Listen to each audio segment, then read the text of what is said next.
आज की video start कर रहे हैं। तो आज हम अपना बिल्कुल टोटली नेक्स्ट टॉपिक पढ़ेंगे जो कि डिफरेंट है एकदम, जो पीछे हमने टॉपिक्स पढ़े हैं।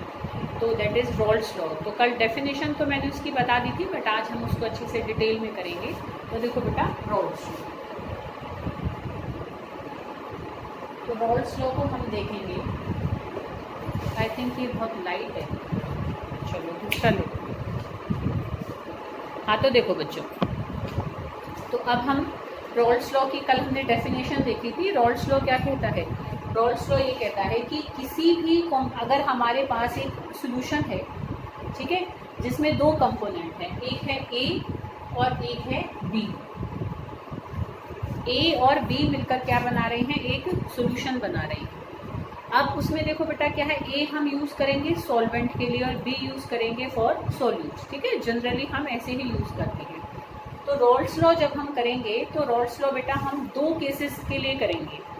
एक तो हम ऐसा सॉल्यूशन देखेंगे जिसमें कि सॉल्यूट वोलेटाइल है, मतलब जिसकी वेपर्स भी बनती हैं, और एक हम रॉल्स लॉ करेंगे फॉर नॉन वोलेटाइल सॉल्यूट, जिसमें सॉल्यूट की वेपर्स नहीं बनती। आई बेटा बात समझ में? ठीक है। तो हम रॉल्स लॉ करने जा रहे हैं। पहले Rawls law for solution having volatile solute, ठीक है। तो रॉल्स लॉ हम देख रहे हैं किसके लिए? For solutions having volatile solute.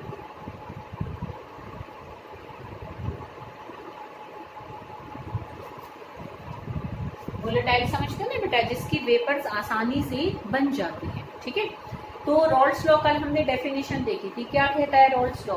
कि किसी भी सॉल्यूशन में, ठीक है, हर एक कंपोनेंट का जो वेपर प्रेशर होता है, for example that component is a, ठीक है, तो ए का vapour pressure in the solution, मतलब जब वो बी के साथ है, ठीक है। देखो ध्यान करो, कल ऐसे बताया था ना बेटा मैंने कि मान लो इसमें हमारा क्या है, प्योर ए है, तो ए में से जो वेपर्स निकल रही हैं, जब ए हमारा प्योर है तब हम उसके वेपर प्रेशर को डिनोट करते हैं P नॉट AC। जब बी प्योर है तब हम उसके वेपर प्रेशर को डिनोट करते हैं P नॉट B से। और जब ए और बी दोनों एक साथ है तो ए की प्रेजेंस में बी का जो वेपर प्रेशर होगा वो होगा PB, और बी की प्रेजेंस में ए का जो वेपर प्रेशर होगा वो होगा PA।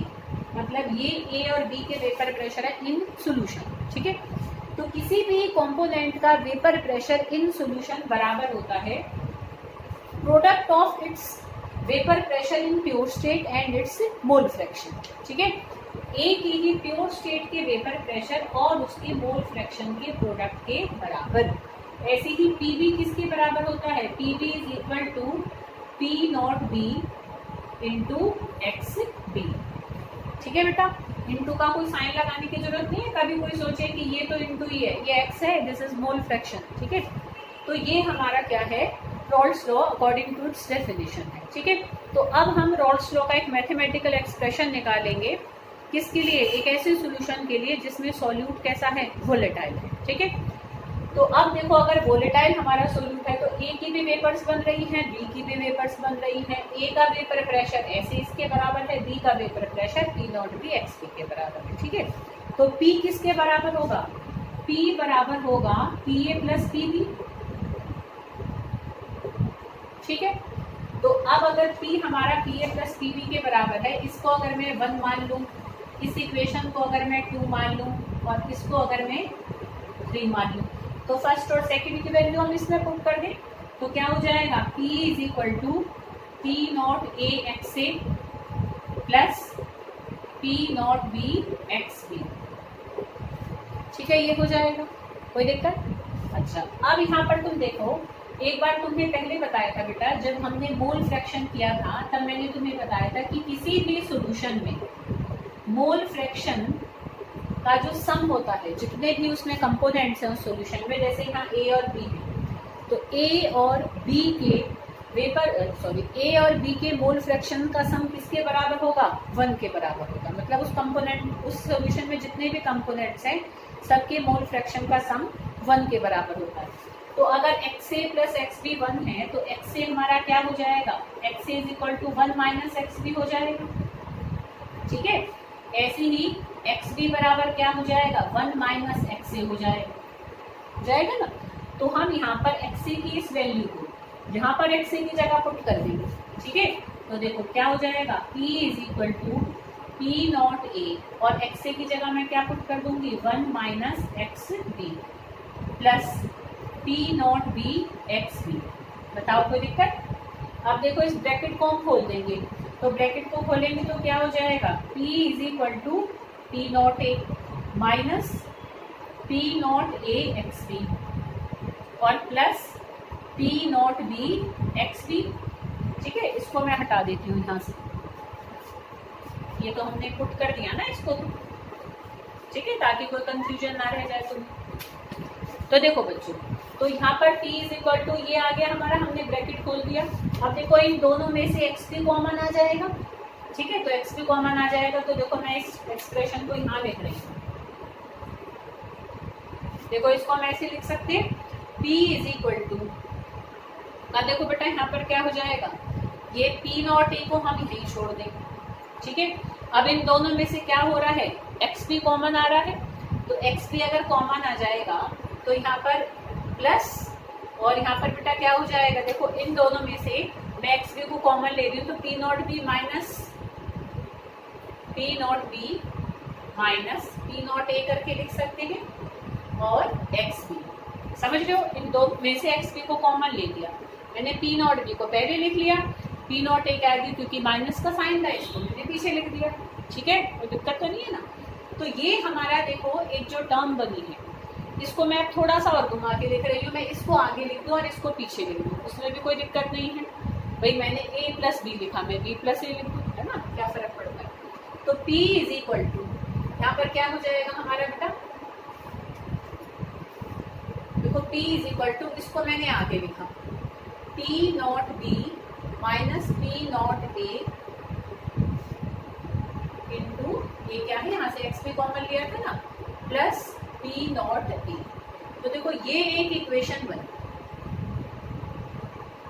कोई दिक्कत है इसमें। अब ध्यान से देखना बेटा, ये इक्वेशन ऑफ स्ट्रेट लाइन बन रही है। काइनेटिक्स में बताई थी ना कि इक्वेशन ऑफ स्ट्रेट लाइंस कौन सी होती है, कि जो इक्वेशंस ऐसी फॉर्म ले लेती है। देखो ये है y component, y is equal to M X plus C, देख सकते हो ऐसे दो चीजें गुना हो रही हैं, यहाँ पर एक और कंपोनेंट ऐड होकर आ रहा है, और ये हमारा इसको p हमारा यहाँ y है।